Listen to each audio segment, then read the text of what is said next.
car community is just like music, right? There's like subgenres, right? Like, so Right. if you say, hey, everyone who's into cars is into dance music, well, that's Sure. one thing. But then like there's like, oh, there's the drift kids, which are drum and bass, and then there's like the drag racers, that's hard style. Sure. So it's I like, love it. you're all kind of the same but different.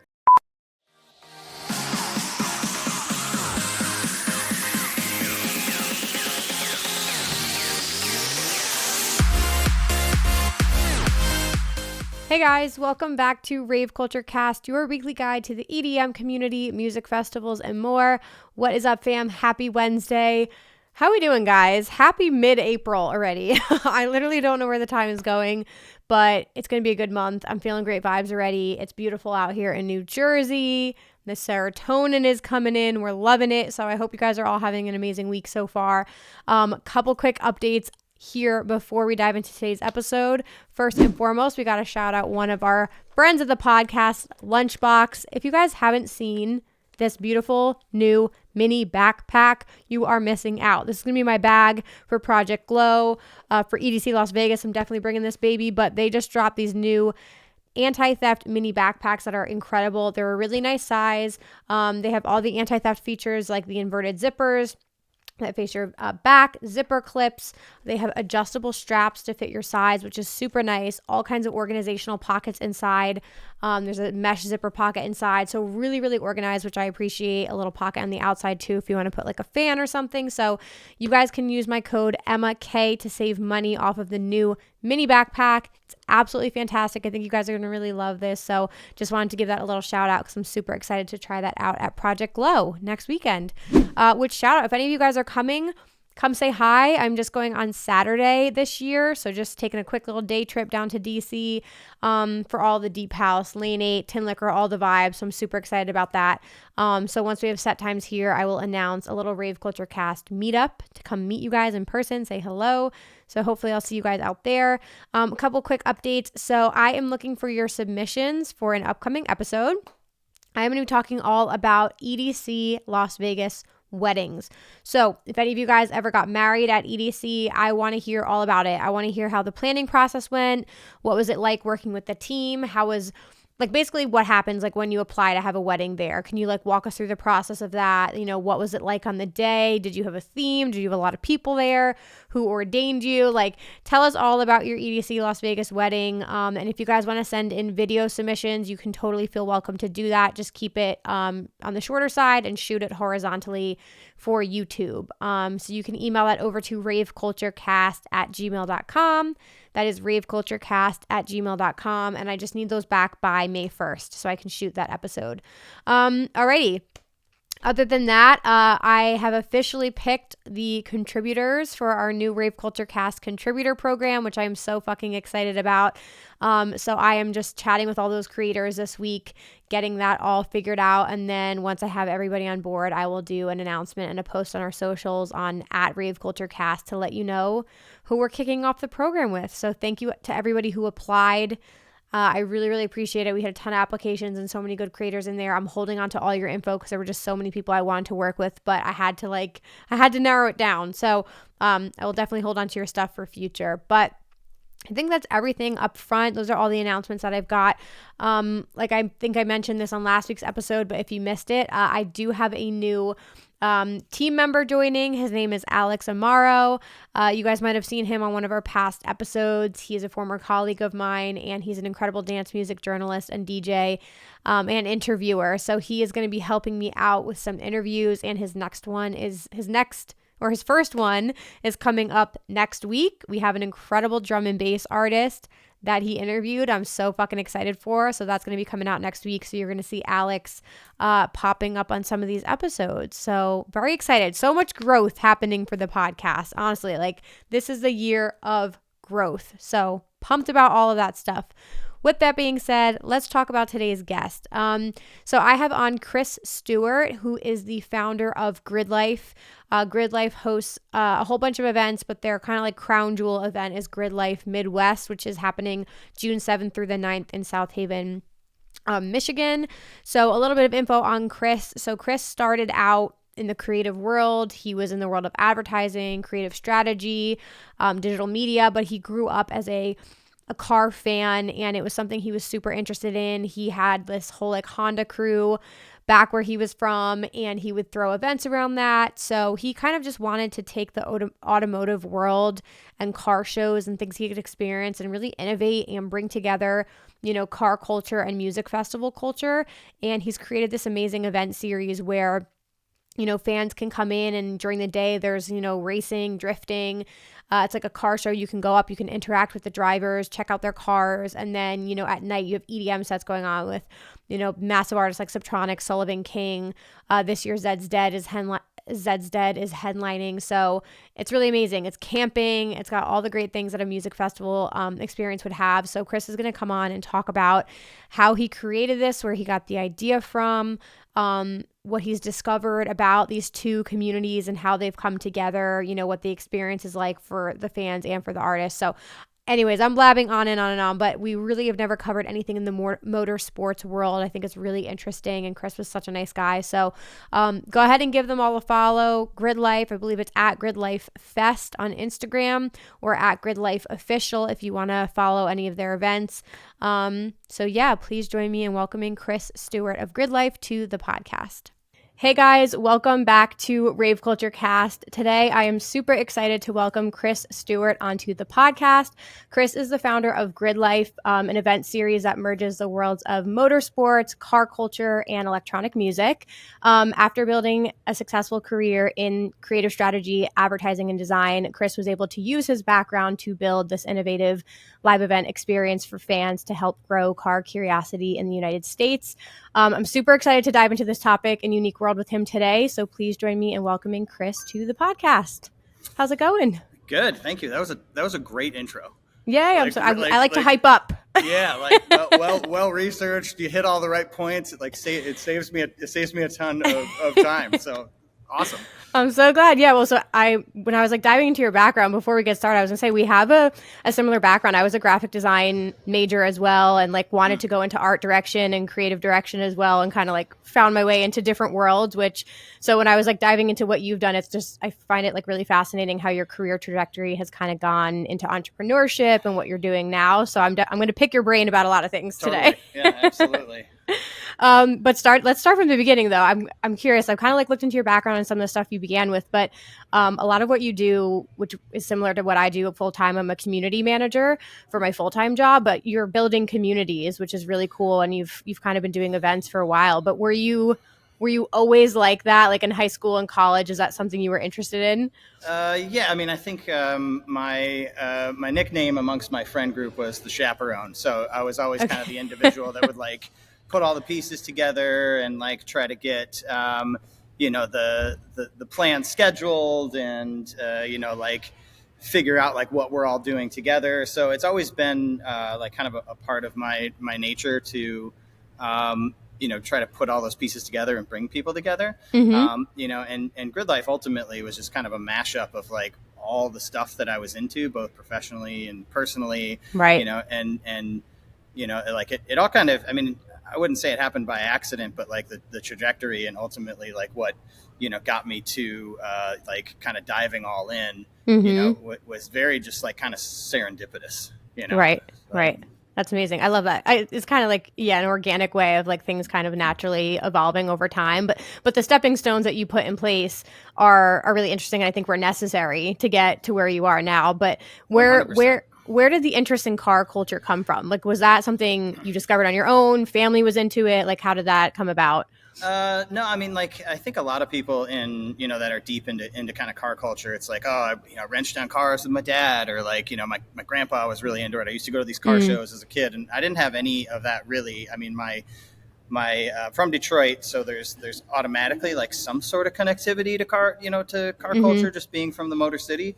And my uncle worked at GM, and he had cars that I thought were cool, I suppose. Mm-hmm. But it really all kind of clicked together just because a couple of my friends started getting into cars, right? And this is high school, or kind of end of high school, as everybody got their cars, and it was mm-hmm. kind of I don't know, like you get something that's yours. It's like your transportation. I grew up in the, the Yeah. suburbs of Detroit. So like in the suburbs, you're like, I got my car. I can't wait to get out now. Like now, especially Detroit's a very commuter oriented city. So that like kind of unlocked everything. Right. So, and then it was just, kind of through the organic process of like making something your own, so whether like when I was like my first car, I was like, putting dead stickers on it and going to the sticker shop and like tweaking and customizing it that way. But a few of my other friends, were getting into fog lights or whatever, just kind of diving into that stuff. And then I don't know, that like all kind of happened, organically as well. Like just it's like any niche or any subculture, like whether that's skateboarding or music, you just like once you like take that extra step forward, you kind of like fall into it, and that's really like kind of how it happened. So that's awesome. And you're also, Detroit also being an incredible like music city as well too. Totally. Yeah, being birthplace of techno and a lot of dance music there. What were you into growing up music wise? All different types of stuff. Like I went through all different types of phases, but I like I'd say like the I'm really into like cult like music experiences, for lack of a better term. So sure. Fish. Yes, I know Fish well. Like a huge Fish head. And especially like through the like kind of birth of the modern festival. So I'm 45, so I'm older. But so like my like post high school years, like I followed Fish around. When Fish went on hiatus, I went to like the first 4 Bonnaroos, so that was all when like festival culture was really like, at least the modern version of it was really starting to birth, and, like my first festival was Lollapalooza in 1994, but that was like a different format, right? That was like a one day thing, like at an amphitheater.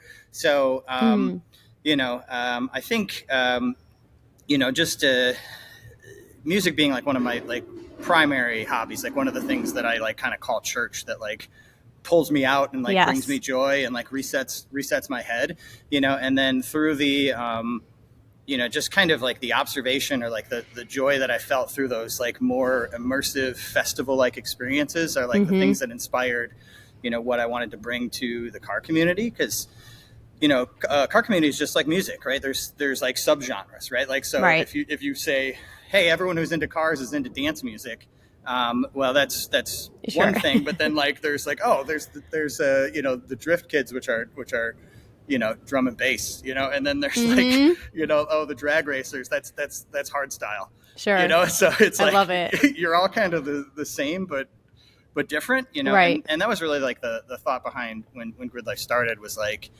there was a lot of like festivalization going on at that point, so like that was GRIDLIFE's 11, this is year 11, we're so like 10 years old, or so like 2013, so like in 2013 is when there was festivals kind of everywhere, right? Like all these like small festivals, it was like kind of the boom, and just the festivalization of stuff was happening. So like the idea was like, hey, how do I get all these different subgenres of car culture to like come together, primarily centered around the racetrack? Because like the like genre that I fell into in car culture was road racing, which is like a pretty small subgenre of the car community, but I had friends, that were doing all types of stuff in car culture, and the idea was to kind of like, how do I bring everybody together, right? And also like, I'm into cars, but like I go to a car show and you give me like an hour and I'm like, I'm out of here, right. and if I'm at a racetrack and I'm not driving, or like not invested in like some other piece of it, it's cool for some time, but like it evaporates really quickly. It's not like a festival where there's so much stuff that you're like, where'd the day go? I woke up at, rolled out at 11 a.m. and it's 2 a.m. What happened? Right. So I wanted to create like kind of a car culture environment that felt like that, where you've got all these like different touch points and all these like discoveries that happen and things that can kind of pique different curiosity, whether that's, music that, people from the car, the automotive side of the event, like have never discovered, or it's, people who come just for the lineup and they're like, wow, that's cool, drifting or whatever the case may be. So yeah, I mean, that was like, I mean, I owe a lot of it to Fish and Bonnaroo and like those early festivals, and just, kind of the impact that those made on me, and how much they became like kind of a fabric of the way I like approach everything, or the way I think about how people come together. Right. So No, it's cool to hear the origin story. And yeah, like you were solving a problem, like intersecting these two interests. Cause I think you touched on a great point about being like a more immersive experience, which I've talked about this recently on an episode. I think, fans are expecting more out of festivals now than just to go and watch sets. And like, that's all they do the entire time. Like they want to interact with things. They want art installations. They want workshops, like other things going on outside, especially if it's a camping festival, which I know you guys offer camping as well. Yep. So to have other things going on that people are also interested in, I think just creates a really special experience. And I want to go back to the first year, because you have this idea, you want to create this event. I think I read in an article, it said the first year you booked everything yourself, made every arrangement, hired zero staff. I mean, kind of, yeah. I mean, it was very basement built, and like even, I mean, even to this day, there's like a lot of stuff that, we kind of bootstrap, so to speak. But yeah, like that first year, so I had been doing like motorsports events at this track, Gingerman Raceway, which is, we're based out of Chicago. Gingerman's on the west side of Michigan, so it's effectively like directly across the lake. It's about 2 hours away. And we had been doing like this Honda specific track day.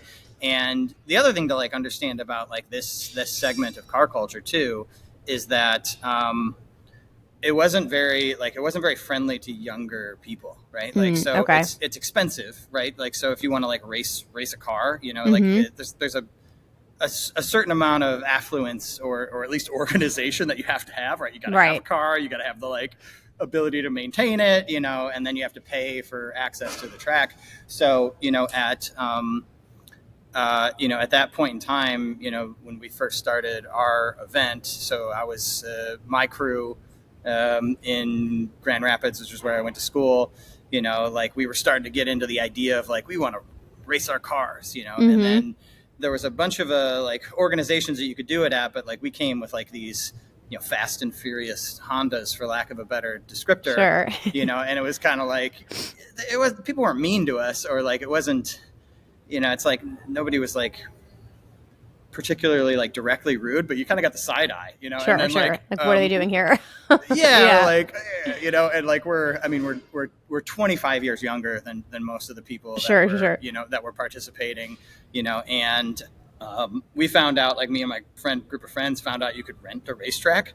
So we like all pooled our money together, and we rented the racetrack on a Monday, and started what was called the West Michigan Honda Meet. So that was like the beginnings of GRIDLIFE, because it was like we built something for us, like our friend group, and then just through like the authenticity of like producing the event that we wanted to attend, we started to build this community of like younger automotive enthusiasts that like wanted to get into the track, so like that's how it all kind of spawned. And then like, that was pretty well established for about 10 years. And then year one, I had been working in advertising, for, a decade or so, right. Like kind of climbing that ladder, getting better at my craft. Like, and as you mentioned, I like started as a, designer, then an art director, then, then a, associate creative director. So like the way that I was thinking about things professionally was like more strategic. I was thinking about like how communities connect,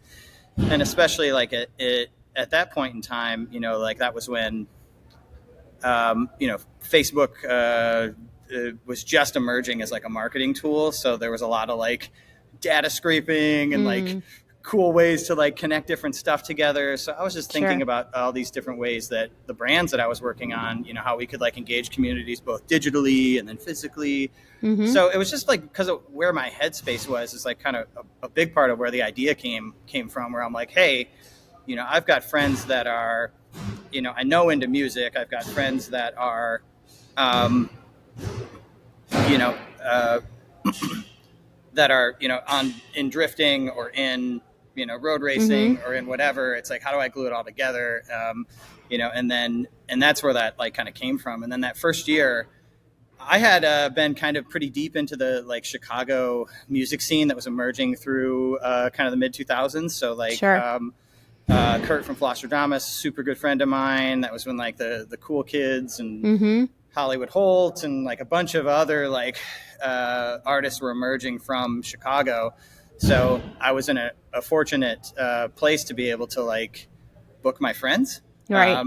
So I had, like kind of a lot of that Chicago scene that I brought in. And then I was like, I got to rent a stage. And I like found some figure out how to do that. Found some local guy who like had a stage in Kalamazoo and like pieced this stuff together. And then, I used a lot of the same folks that are still involved, but like help us build that original event that was just a racing event. So we were like really gluing it together. For sure. And, like I remember like the first, like when the first artist came on at like 3:00 or something, and I like programmed it like a regular festival, but there wasn't like that. There wasn't that many people there. It was like maybe 2,000 people, 1,800 people or something. Okay. And they're all racing, they're all like doing car stuff. So like the first act hits the stage and it's like, it's like any festival opening act where you're like, man, I sure hope this like really great performer like has an audience, and then it was real light and I was like sweating it. And then, as the like sun went down and like everything else picked up, it all like kind of panned out and I was people like, made their way over. Yeah. Like, this is a thing, this is going to work, and, like that was kind of it. And I guess that moment was like kind of the genesis of like, all right, yeah, we're definitely going to do this again.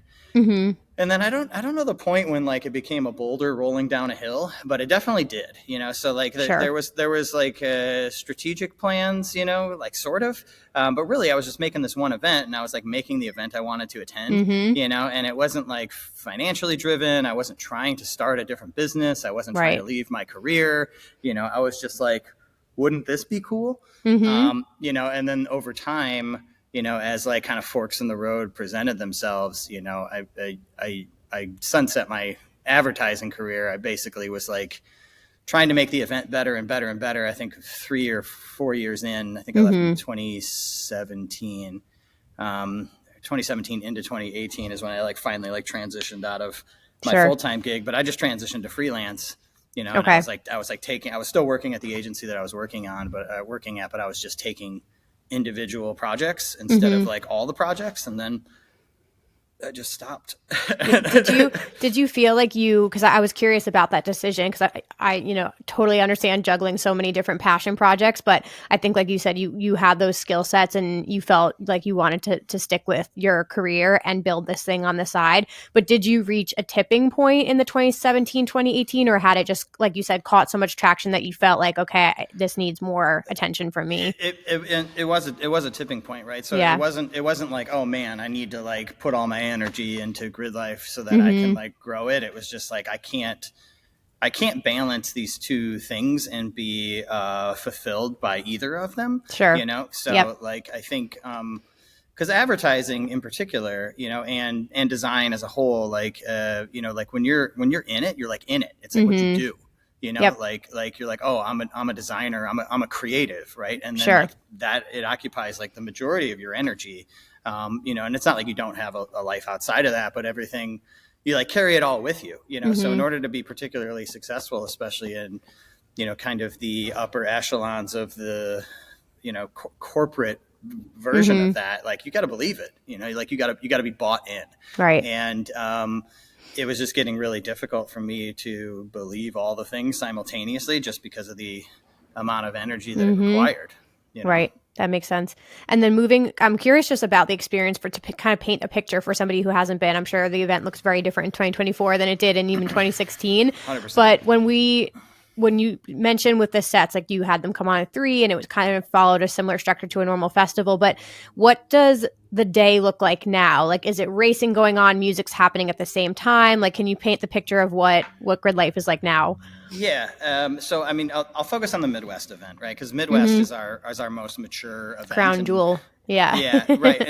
And we've got like festivals that we're launching, kind of all over the place, but like a year one festival is going to feel a little bit different than like a year 10 festival, so like from a formula perspective, we tried a whole lot of different stuff, right? Like we've tried multiple stages with like a regional stage and then a headlining stage. And we've tried, kind of different types of touch points. And the formula that we're at now that we think works really, really well is we've got like a festival grounds, like a festival central, which is it like borders the racetrack itself.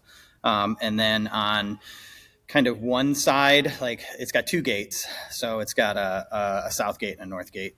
North gate is adjacent to the campground, right? So you can have kind of what you would describe as like a pretty typical, albeit like a little bit more intimate, festival camping experience, right? So it's rows of campers and little pop-up, love it. Mini houses and, people barbecuing and chilling out and doing whatever, but that all like, borders the racetrack as well. And then you can kind of enter the festival grounds. And the festival grounds, we've got a few different things. Music starts around 3 p.m. We've got this arcade basically that we set up. So it's it's under a tent, pretty large tent, and we've got different like little places where you can sit down and like play Mario Kart or like just stuff, That's stuff awesome. to do. And then there's a stage where we've got just kind of usually like a lot of regional stuff. Actually, my 12-year-old has got a set. He's officially on the bill this year. Amazing. Yeah, Wow. but we've just got stuff that like kind of pumps vibes, right? That's awesome. And that kind of goes throughout while the racing is happening. But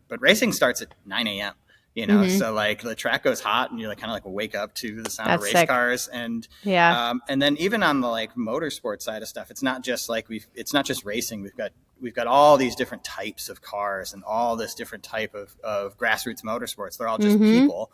So, and you're going to see like a whole bunch of different stuff like, happening throughout the day. And, I'm sure anyone with just like a little bit of car curiosity, there's bound to be something that will like pass by to like catch your interest. So like that's happening, and then the festival grounds are open. It's got vendors. We've got this like food court as you enter. So you like enter into the festival grounds. We've got the arcade. The main stage doesn't really fire up until about 5 p.m., which is when the racing is winding down. Cool. But the secondary stage in that arcade area, which is like right along the racetrack, is active, so like there's Love people it. milling about and kind of good energy there. And then there's a bunch of vendors in that area as well. And then as you exit the festival grounds on the south end, there's like this food court. So a bunch of food vendors, lots of really great vendors that have been like with us for years. So we like curated that early and like, grew that with the right experience. And now there's like just a super wide, I mean, for a festival, it's what you would expect for an automotive event. It's like wildly diverse. Blowing their minds. Yeah. No. Right. So, and then as you exit down, you go into the paddock. So the paddock is where all the racers are, right? So much like the festival campground, you've got this motorsports version of that where people have their like racing setups and their like little pop-up garages. That's awesome. And there's professional drivers and amateur drivers and just a whole mix of different type of people and different types of cars, and all that's open. So like you can walk into it, you can go and talk to anybody, you can look at any car, you can ask anybody anything. It's completely like an open environment. So it's not like going to like a typical like a NASCAR event where you're like, right, what's going on over there, behind that fence. Right. So that's super important too, because like if any, and like last year as we've like matured and kind of like refined our genre, like Midwest is pretty bass heavy, so like that has like basically refined the the festival goer that comes. Right. It's really interesting to see like those two groups like kind of intermingle, and there's no like clash of energy. It all like feels really authentic and like super open between the two groups. And I think like drivers are drivers. They're like probably a little bit older, maybe a little bit more. I wouldn't call them conservative, but they're in the racing scene. Right. That's their scene, right? Sure. They're not in the rave scene. Yeah. Even though they they might enjoy the music. So like to see those two like come together and both of the groups be curious about each other and intermingle and stuff like that. It's super, super neat. And last year was awesome. I think the other thing that GRIDLIFE offers is that we try to like kind of punch above our weight in regards to like how we put our lineups together. And the festival is relatively small, like kind of by design. So it's like, in some instances, it's probably the most intimate outdoor environment you're going to see some of these artists in. Right. So, there's probably, 7,000 people in the festival field for Subtronics. That's pretty intimate, Yeah, I was going to say, shout out the lineup just so you guys know. Like, just to name a couple, Zed's Dead, Mersive, Tape B, Barely Alive, like people absolutely crushing it in the genre. I was going to say, it seems like it leans a little bit more on the bass side of things, which makes total sense with the audience. Especially with Michigan, right? Yeah. Like, Michigan's, and West Michigan, Grand Rapids is famously, kind of one of the cities that like kind of partied their way to the top, like it's not a big market city, but they get a ton of really, really good, acts that come through. Shout out the Intersection for like, being at the forefront of like kind of booking all those types of artists. But, it makes a lot of sense for that market for sure. Right. What has the artist response been like? Like, have you talked to, are they hanging out and like enamored? Yeah. I mean, most of the time, right? So we kind of, when we do our, when we do our talent acquisition, we're pretty transparent about like what it is. And we also like kind of look for artists that like we feel will have some curiosity with it or like some openness. Sure. So, it becomes a pretty unique festival experience, I think, for these artists because one, they're coming into, I remember like Subtronics last year, Jesse like posted to his story and he was like just filming on the way in. He's like, whoa, whoa. And he's like, this makes me want to like grab a Civic and like, soup it up to the nines. And then they get on, we usually encourage the artists to come, on site a little early, 3-4 o'clock. And then we'll put them on the racetrack. So they like actually get into a drift car, experience, like that's not a thing that a lot of people get access or opportunity to do. So, and it certainly is different than, a lot of the other festivals, I'm sure. And I think when some of these artists get into the flow of festivals, it's like fly-in show, hotel set, airport, that looks the same. Yeah. Airport, and I think we try to like break that up a little bit, and, even, I mean, that goes across genres. Like this festival we've got coming up this weekend is more hip hop, right? So Snot is our headliner. He's a, artist out of Florida. He's got a BMW E30, which is like and it's kind of like a quintessential E-Series BMW. It's like late 1990s, but he's like, oh, I'm bringing it. I want to bring it. So he's bringing That's amazing. He's like bringing it. He's going to park it in the car show. He's going to, do some content about it. So I think that's like the ideal scenario is that we get someone that like appreciates it or like sparks that curiosity. Cause like, I don't know, like, car culture gets a bit of a stereotype. When I tell people that we do like racing stuff, they're like, oh, like NASCAR. Yeah, it's not really. No. Right. Like, and not that it's negative, or not that there's anything wrong with NASCAR. It's just a different thing, right?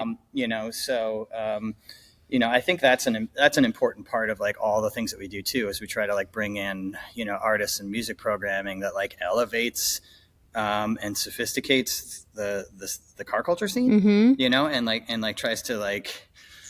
Sharpen the point on kind of the cooler, more vibey elements of it, versus, I don't know, kind of the brodeo that people might think it is. Right. No, and I want to go touch back on the like what you're seeing out of the fans as well, because like you said, your son is playing. So are you seeing all ages where people are bringing kids and their families? Is it more car centric, and then they're kind of like falling in love with the music? Like, what are you noticing about who's attending? I mean, it kind of ebbs and flows, right? So like with any festival, I think even like a Bonnaroo or any promoter would probably tell you that there's like a life cycle a little bit, right? So you have lifers and people that go like every year, right? But usually about like every 8 years, like stuff starts to like flip over. People get older, and then like a younger group comes in, So it's at this point, now that we're like 10 years in, it's kind of a really interesting blend, because you have people who have like been year one grid lifers that are like still coming, but they might have,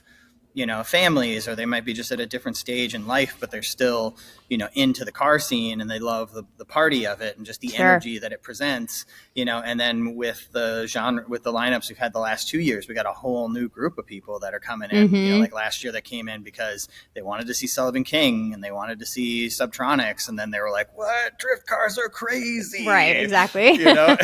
And then, if you look at it, like, a lot of festivals are thematic, right? You look at a festival like Lost Lands, and it's like, it's all themed in dinosaurs. So like you could say that GRIDLIFE is effectively a music festival that's all themed in race cars, except the race cars are like, that's a good way to put it, are real.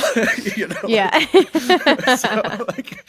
So that's like kind of how we think about it, but it's all like, it's all just kind of an authentic march, right? So like, I don't think we when we do our marketing, and when we like think about who we want to come to GRIDLIFE, we want people to come to GRIDLIFE that want to come to GRIDLIFE, if that makes sense. So it's not, I guess it becomes like a little bit of an interesting and difficult challenge for us, because we want to be, we're trying to keep this automotive audience in mind as we like program our music side. And, we want to like kind of blend and make sure that like, we're not pushing too far on one side or too far on the other. It's all like kind of what's authentic to the crowd that's going to come to see the music, what's authentic to the car, the crowd that's there for the cars and that stuff, and like what pieces are they going to be able to enjoy from, those two different cultures coming together.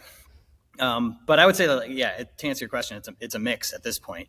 I do think it's, kind of mid 20s, makes up the bulk, so like your typical like festival goer, but we've got like a little area called Kid Life, which is just a little zone so that anyone who does have smaller people can kind of chill out and have a little bit of a safe space. And, my kids have grown up around the racetrack and around music in general, we go to concerts all the time. Like,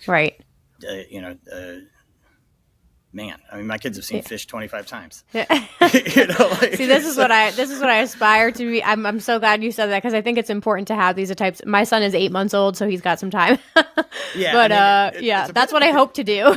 It's a bit of a contentious subject, like kids and music festivals and music experiences. And I think it comes down to like how it's managed, from a parenting perspective, but like, I don't know, I get, shit every once in a while for like having kids at these events, but like, I think it's important, I think it's important to like, you're not going to like throw them in the pit, right? But it's important for, like these are points of, like music experiences are like quintessential points of like, cultural connection, right? They put stamps in time, and they become like these key moments that we measure, our existence against, right? Like I can go back to like, year one Bonnaroo's, or like my first Fish festival, or my first Fish show, or, the first time, Flosstradamus like played, the Aragon, good friends of mine, like all these things I can like measure these moments in time. So it's like, for sure, I want my, the people I care about the most, my family, to be like, to feel that too. So like we try to create an environment that like enables that, right? Like, you don't, as long as you don't, as long as you don't throw them in the pit, it's pretty family. It's pretty family. Sure, the outfits there are not as crazy as the rave outfits either. So yeah. Like there is a little bit of a blend of that. So I think it's interesting too. It's like some of the, that fashion, definitely started to pop up. We've just had more and more of it. So sure. It's like it's cool to see it like being accepted, but it's also like, you can see like where those things the cross crowd paths. Yeah, totally. But it's, it's all good, That's awesome. Yeah, no, I feel the same. I think I was exposed to music as, at a young age too, but it was like boy band culture in like the 90s. Like, and then I was obsessed in high school and went to so many live shows, so many festivals. So that's how I feel. I've been asked that with my son. I'm like, we have a couple years before we get there, but I will 100% be taking him to shows and festivals, because it's such a huge part of my life. And I think it's going to be such a wonderful thing to expose him to. So I'm right there with you. DJing is a whole other thing. How did your son get into DJ? Well, I mean, like, so he's still learning, right? But like, I mean, both my kids, because I think, probably because of like all this exposure and, and then also like they go to a public Montessori, which is so in Chicago, CPS has like kind of these different magnet schools, and we're lucky enough to like be a part of this public Montessori. So they had like music. They have music like in their school, and I know like a lot of schools are like cutting music programs. So we were super fortunate to like have a music program in our school. So they're all like really musical. Like my oldest is a freshman in high school. He's in the jazz band. He plays stand-up bass. Love it. Vampire Weekend, their album just dropped. Vampire Weekend's his absolute favorite band. Aww, and yeah. it's just cool to see him like obsess about things and with the same detail that I used to, or that I, and Eames is just that's my youngest. He's just into dance music, like always has been, and like That's awesome. I've got videos of him, with side stage as like this tiny kid, on Perry's at Lollapalooza, right. like watching Kurt and watching the Flosstradamus set, just like that's so in cool. it. Yeah. So he's just been around it, he's a big Marshmello fan, so he like follows all those details awesome. and like all that stuff. So, and I think like, I don't know, they were making like, like Fruity Loops type beats and like using That's awesome. all these like web programs to make stuff like as long as I can remember, back when they were like 4 years old, together. So that's so cool. So it's just always been there. And then we picked up a set of like real CDJs, and then he's like building his set right now. Amazing. And like trying to figure this out, but and like trying to figure out the programming of it. And he played last year, but it was just like he plugged his iPod in and like played some songs. Sure. Good experience. He's got to practice yet. I mean, everyone was like stoked, That's so cool. Everyone was super kind, and he had like a crowd, for awesome. his little playlist, so it's I don't know, it's cool. But that's awesome. Yeah, his DJ name is inverted. The E's are threes, so love it. Look for him on the circuit coming up soon. That's so cool. I mean, so other than that, this summer, I know you have an event this weekend. You've got GRIDLIFE. Then you also have an event in July. By the way, guys, GRIDLIFE Midwest, June 7th to 9th. Yep. Correct? And then we have GRIDLIFE Summer Apex as well in July. Anything else you want to plug or tease that's in store for those upcoming events? I mean, Midwest is going to be a banger, right? So like kind of picking up from last year, Zed's Dead is the headliner, right? You kind of rattled off the other artists on the lineup. I think it's going to be amazing. Like we've been talking about having Zed's Dead out, like since the beginning of GRIDLIFE, so like it's really cool to also be able to like get to this point where we're like booking artists that we've dreamed about having, or that we felt would like really connect with the culture, and then Summer Apex is our newest festival. So this is a first year festival that's in amazing end of July. It's in Wisconsin at Road America. So as far as like, I mean, venues are always really important to the experience as well, right?